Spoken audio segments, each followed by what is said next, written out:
Tingnan nyo mga langga. Grabe yung baha. Ang taas na.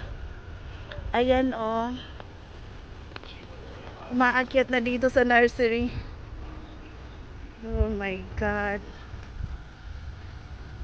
Ang ano na niya, nag-flowing kasi sabi nila magpa-flooding daw dito lagi na ulan. Pag once na maulan ulit, ayan, tataas siya. Tataas ulit. Grabe ah. Oh, nakakatakot na. So, tayo maganda. Ayan guys. Diba, ang haba na ng tubig. Ayan. Dito kasi yan sa nursery. Ito yung ano namin. Ayan. So, gito. Tingnan nyo. Ayan. Ang taas-taas na. Umaakyat na dito doon ang tubig. Ang haba na ng tubig. Para lang dagat. Tingnan nyo. Diba? Para lang dagat dito. Pwede na mag-swimming. Pero malunod ka dyan. Ang lalim yan.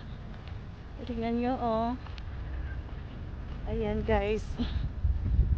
Sobrang taas na ng tubig, guys. Ayan. So, malaking posibilidad na tataas ulit hanggang dito. Hanggang dito sa nursery. Ayan. O, diba? Ayan. And, sabi nila, ayan, uulan na naman. Pag uulan ng malakas, dahil yung dam daw dito is ano na 100% na pag ulan, ayun, lahat ng tubig dumadaloy na siya at magiging baha na siya.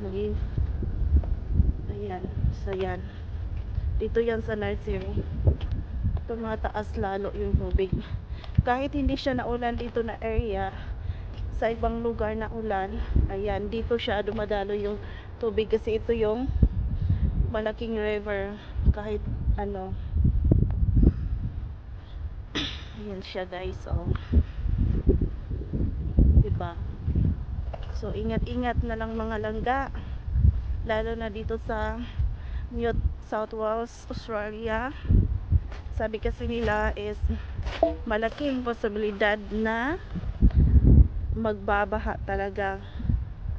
Ito siya. Ito yung nursery. Ayan guys. O diba guys? Ayan. Tour na rin tayo sa nursery. Ayan.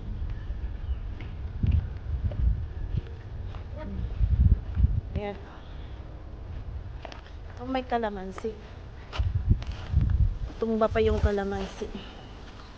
Ayan. Okay na guys. Okay, bye bye guys. See you. Okay.